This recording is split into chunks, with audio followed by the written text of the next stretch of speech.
What's up, guys? Mikey in the building. I'm gonna go over a few plays. I know it's still only 1300 right now. I may be done trading for the rest of the day. We'll see. Things are kind of slowing down a bit. I still think we're still getting good opportunities. We're just not getting those hot, mega volume daily setups. I'm gonna go over my pre-market trade first, JFBR. I thought potentially this could set up over this liquidity from 38s and 40s. So I did not just trade this right away at the 7 a.m. or watching this kind of burst. I waited for the first structure pullback on this one, and then I started to accumulate in this area right down here. All right, I thought this book wasn't that bad too.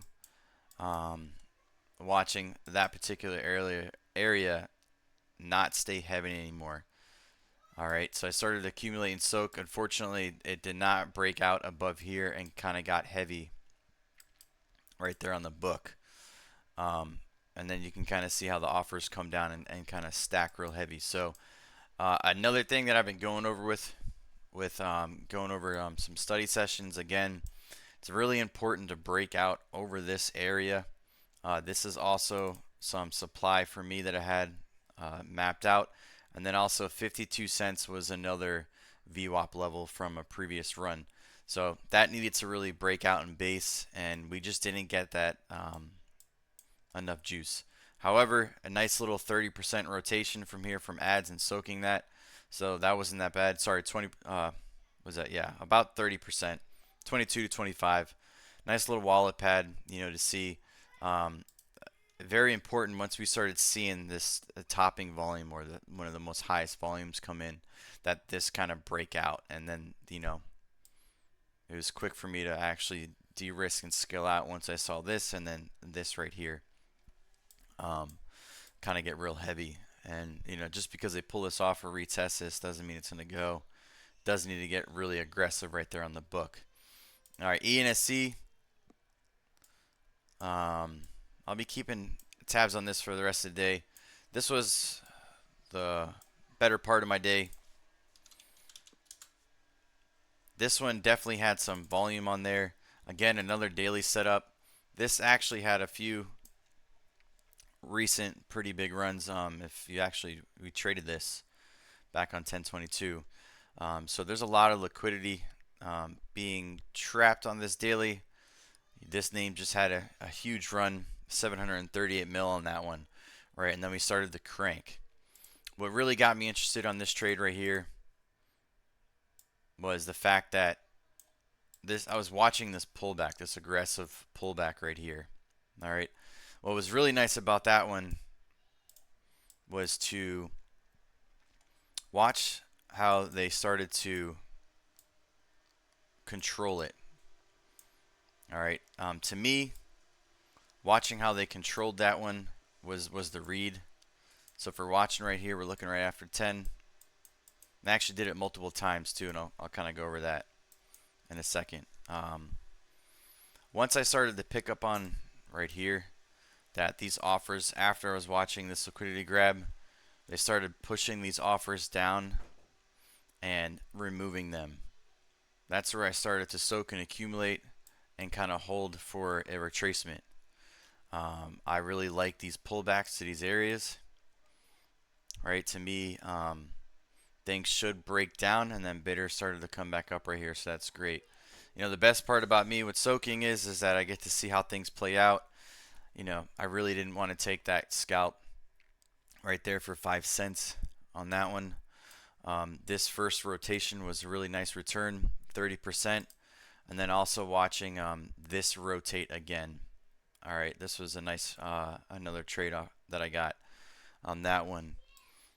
A couple of things, right? So I saw that little example. So sometimes you can get distracted and start jumping around all these names. It happens. I do it sometimes too. But right, they did the same thing again right here. So if you're watching and paying attention to this, this probably should have failed. But they pulled these offers again. And then some buyers stepped up and we had that same type of pullback that we saw in that previous structure. And then they did it one more time right here. So that's cool to see the reaction, right? This is another deep pullback into this pocket area. And then we swiped and actually made another move. So it's important to stick around and try to watch them. Another key thing to watch is we had this huge increasing volume. This name was trading 4 5 mil, 4 5 mil, 6 mil. We had another big stick, 8.4 mil on the 1 minute.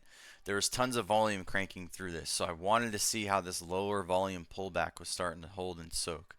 So it was nice to see that game right here.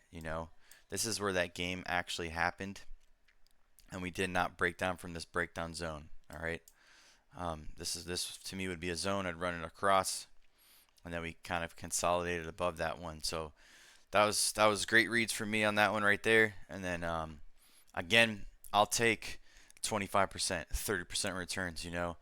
Right? I'm not scalping just that first little punch right there. However, it's always good to scale a little bit onto extensions, right? But I really want that move to try to capture that move.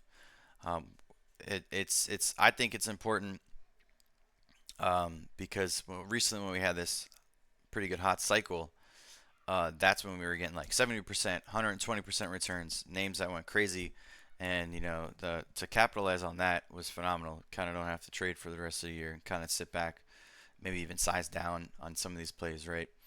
Even 20, 30% on smaller size, you'll get, I'm getting 2, 3K, 2, 3K, they add up.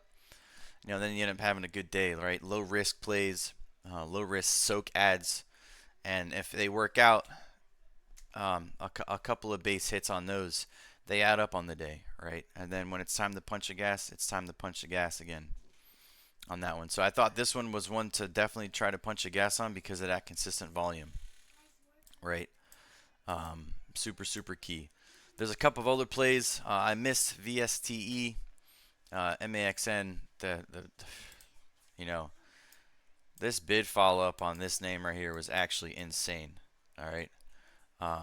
If you caught this early and was watching this one, I thought VSTE2. I kind of wish I was paying attention to this one a little bit more. This should have broken down right here, and they actually, this is nice, a nice little book flip right here. All right, offers try to hold it down, it pulls back and soaks up against 210. That's a nice book flip. Guys, too, I do have a new link for Bookmap. If you guys are trying to get into it, learn it, utilize it, there's going to be a link in the description that has all the tiers for you to use. And then I have a underdog 20 code. If you want to try it out for a month, we'll get you 20% off. It's been a full year for me with this guy's stuff. So taking all the years that I had before of trading and then taking this year to really fortify my edge and how I'm trading things with structure and going back on dailies and being able to see how things are being used with liquidity changed my trading forever, right? It really gives me a different perspective on how to hold, right? Knowing the scalp, knowing to get out, things like that.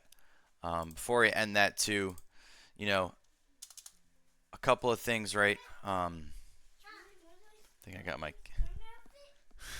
kids in the background. There's, JFBR. Sorry. I'll go over this again. The structure is so important.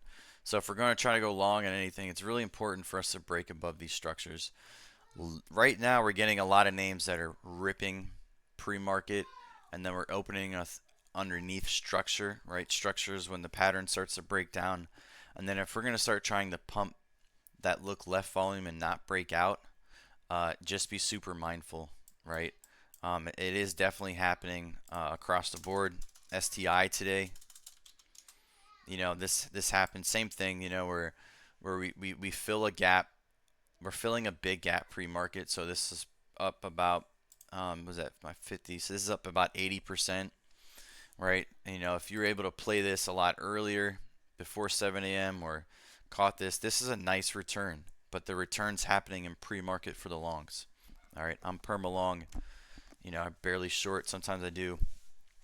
So I'm really focused on that edge, that long edge. All right. So again, this is trying to crank and it's failing underneath structure. right? So even when this pulls back and tries to rotate, this is the microstructure that needs to get over. You know, these are just lower highs, and then we start to break down, and we're just filling the gap to the downside, right?